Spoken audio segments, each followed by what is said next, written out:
நேற்று நடந்த அந்த சம்பவங்களை குறித்து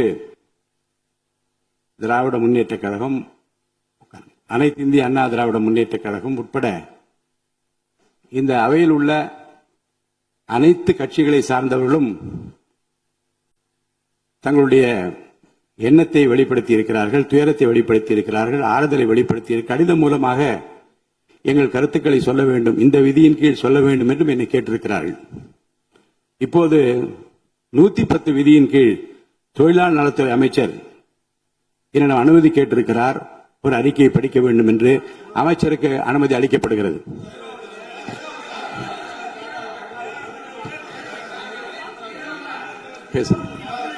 மாண்புமிகு பேரவைத் தலைவர் அவர்களே, திருவள்ளூர் மாவட்டம் ஊத்துக்கோட்டை வட்டம் பெரியபாளையம் அருகே கன்னியர்பேர் கிராமத்தில் 21/6/2026 அன்று Peter and Paul sea food exports private limited registration நீங்க படிங்க. இவ்விபத்தின் காரணமாக இதுவரை அங்கு பணியில் இருந்து 74 நபர்கள், 70 பெண்கள், 4 ஆண்கள் பாதிக்கப்பட்டு அரசு மற்றும் தனியார் மருத்துவமனைகளில் அனுமதிக்கப்பட்டு சிகிச்சை பெற்று வருகின்றனர்.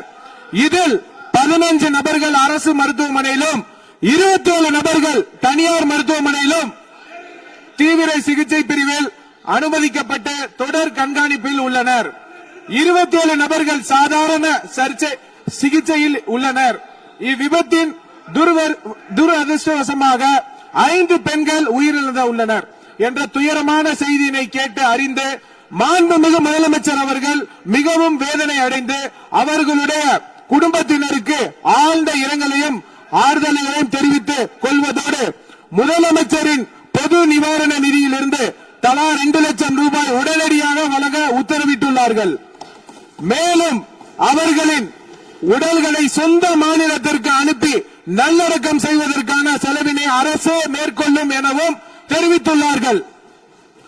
மேலும் இவ்விபத்தின் மருத்துவமனையில் அனுமதிக்கப்பட்டுள்ள நபர்கள் தீவிர சிகிச்சை அளிக்கவும் மாண்புமிகு முதலமைச்சர் அவர்கள் உத்தரவிட்டுள்ளனர்.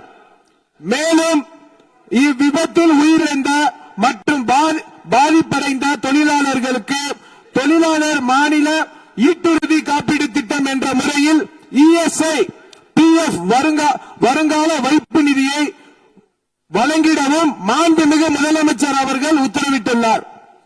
இவ்விபத்தின் குறித்து இயக்குனர், தொழிலாளர் பாதுகாப்பு மற்றும் சுகாதாரத்துறை இயக்குனர், பொது சுகாதாரத்துறை மற்றும் தமிழ்நாடு மாசு கட்டுப்பாட்டு உறுப்பினர் செயலாளர் தலைமையில் ஆய்வு மேற்கொள்ளப்பட்டு முதற்கட்ட விசாரணை அறிக்கையின் 24 மணி நேரத்துக்கு உள்ளாகவும் முழுமையான விசாரணை 3 நாட்களுக்கு சமர்ப்பிக்குமாறு மாண்புமிகு முதலமைச்சர் அவர்கள் உத்தரவிட்டுள்ளனர். இனி வரும் காலங்களில் இது போன்ற விபத்துகளை தவிர்க்கும் பொருட்டு அசாடஸ் இண்டஸ்ட்ரிகளை உடனடியாக குழு அமைத்து ஆய்வு செய்யவும் மாண்புமிகு முதலமைச்சர் அவர்கள் உத்தரவிட்டுள்ளனர். அதன் அடிப்படையில் உடனடியாக நடவடிக்கை மேற்கொள்ளப்படும் என மாண்புமிகு பேரவைத் தலைவர் வாயிலாக தெரிவித்துக் கொண்டு மொத்தம் 54,957 தொழிற்சாலை உள்ளன. இதில் தொழிலாளர்கள் 27,65,313 தொழிலாளர்கள் உள்ளனர். இதில் அபாயகரமான தொழிற்சாலைகள் 6,669 உள்ளனர்.